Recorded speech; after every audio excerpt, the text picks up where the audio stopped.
In an era of explosive hitters and these larger-than-life superstars, one modern cricket legend has carved his name into the history books, not with flash, but with just this relentless, unassuming consistency.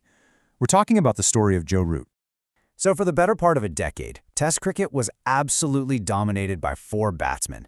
They were all about the same age, all captains, all just constantly at the top of the world rankings. You had Virat Kohli, right, the undisputed king of swagger and run chases. You had Steve Smith, the genius, who just broke every rule in the book. And of course, Kane Williamson, the quiet, steely technician. And then there was the fourth guy, Joe Root. And he followed a totally different path. He wasn't the flashy hair. He was the anchor. I love this quote because it just nails it. It perfectly captures the whole theme of his story. While all his peers were bursting onto the scene with this flamboyant brilliance, Root's journey to the top was, well, it was a masterclass in persistence. It's the story of how the steady, quiet champion actually ended up outlasting them all. So, to really get who he is, we've got to go right back to the beginning. Let's talk about the quiet champion who came out of Sheffield and somehow became this global superstar. Root's story kicks off right in the heart of English cricket country. He grew up at the Sheffield Collegiate Cricket Club, which, get this, is the exact same club that produced another England captain, Michael Vaughan. So from a super young age, Root was kind of Vaughan's protege, just soaking up all the lessons and the whole ethos of Yorkshire cricket. He was building his foundation on pure grit and technical perfection. All right, so with that solid foundation in place, let's see how this young prodigy absolutely burst onto the international scene. His arrival wasn't so much a knock on the door as it wasn't him kicking the door down. I mean, think about this. In just a few weeks at the end of 2012 and the start of 2013, Root debuted for England in all three formats, Test, T20, and ODI, all against a powerhouse Indian team in India. It was a total baptism by fire, and he walked right through it. And the very first thing everybody noticed was his style. The word you heard everywhere was elegant. His batting was just pure, classical elegance. There were no weird quirks, no crazy movements, just technically perfect cricket shots that were an absolute joy to watch. And what's really fascinating is how this idea of balance was the key to everything else. His perfect form at the crease, head completely still, feet moving just right.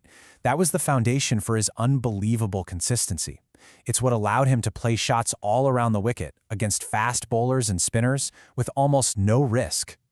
But elegance and balance, they don't tell the whole story. What really set him apart, even early on, was how adaptable he was. He wasn't just some classical player stuck in his ways. He could shift gears, he could innovate, he could tailor his game to any situation, any format. And that skill would become absolutely crucial later on.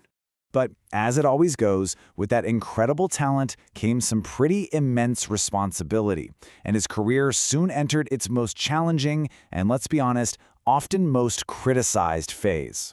So, in February 2017, Root was handed the England Test captaincy. And get this, he would go on to lead his country in a record-breaking 64 Test matches.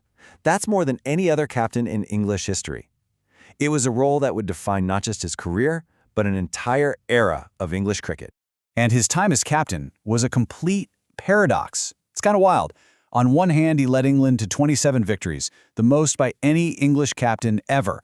But on the other hand, he also oversaw 26 losses, which is also the most in history.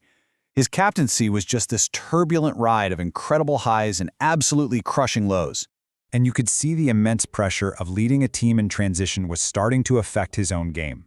The biggest knock on Root during this time was his conversion rate. He was constantly scoring 50s, but he just seemed to struggle to turn them into those big, match-winning hundreds.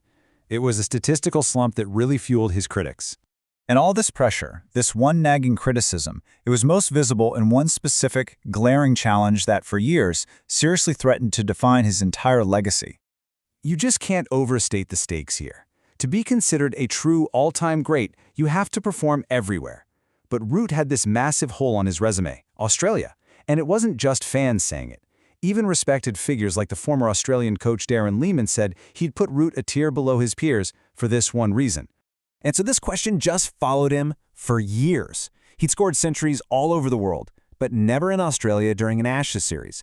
It became this obsession for fans, for the media.